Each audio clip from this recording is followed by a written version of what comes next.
Hello! So today I want to tell you about Jungle Hustle, and this is a game that Party Snail Games sent to me to try out, and it is so fun, so chaotic, quick to play. You can be a little bit deceptive, and it is very fun. So there are all of these different animal cards, and you are trying to collect sets of them. So based on how many players you have will determine how many sets of animals are in a given game, because every player will start with 8 cards. There is also, name of these was probably what got me, the Armadillo of Doom cards. There are 3 of those in any given game, and if you are stuck with them at the end of the game, they are -6 points. So obviously your goal is to try and get rid of those.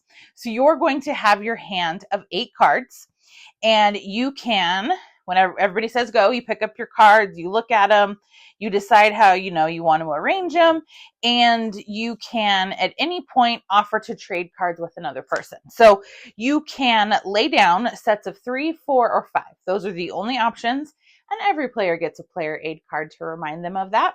A set of 3 will score you 1 point, a set of 4 will score you 3 points, and a set of 5 will score you 6 points. But the tricky part is, so I'm just going to see if I could have a set here, that once you place a set down, that set is stuck. That set cannot change. I know I saw it. There's a piranha.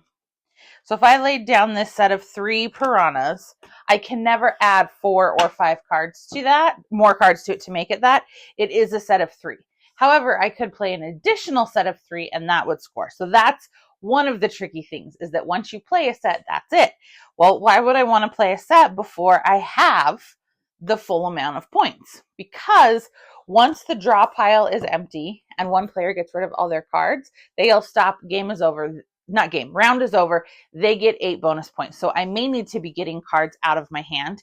If I'm really desperate and I see someone has a set of 3 or 4, I can add one of my cards to theirs, but it's going to benefit them point-wise, and they can add to mine. But once a set hits 5, you can't add anymore. So you're kind of looking, you're going around, but the essence of this game is trading. So this reminds me of a much more fun version of the game Pit. So I could say 1 card, and I can trade that 1 card face down. We may just be trading mystery cards, or I could be like, okay, I'll trade an elephant. I won't show them, and I'll trade them. And maybe I traded them an elephant, and maybe I didn't. So you can be deceptive. I can say 2 cards. I can trade whatever I want with those 2 cards. You cannot show the cards prior to trading. You can try and ask for something specific, but you always must trade the same number of cards.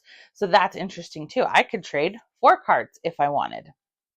And then you play down. If you're ever below 8 cards, again, draw from the center stack. And once it's empty, the first person to go out of cards will end the round and will get 8 points. So this is a fast game. There's no turns. Everything's happening simultaneously. It's a matter of who can I trust, who can I not trust, and the chances probably everyone is who you cannot trust. If you manage to get all 3, I wanted to say holiday armadillos, but Armadillos of Doom, different show. All 3 Armadillos of Doom, those now become a set of 3, and you will get 1 point for those rather than losing 6 for each one. But anything left at the end of your hand, at the end of the round when someone says stop, then you will lose points for Armadillos of Doom. Nothing else can be played. You'll tally up the scores, and then you can either just call that a game with 1 round, or you can pick a set number of rounds to play to, or a set number of points to play to. The game suggests is 50, and that's a pretty good amount. And there is also an advanced variant within the rules. So this is a really fun, chaotic card game, which is the kind that I love. I think it's so fun to have these trading games where sometimes you're just having to make a decision quickly and you don't know, like, can I really trust this person? Are they going to mess me over? Should I play this card on someone else that could help them but gets it out of my hand and I could go out first? So there's a lot of fun, quick decisions to make, but you can play this with a variety of ages. It's a great family game, super quick to set up, super quick to clean up. I highly recommend it. 3 to 6 players. Party Snail is tagged below. Check them out. Give me a like and a follow, and I'll keep bringing you more board game content. Thanks. Bye.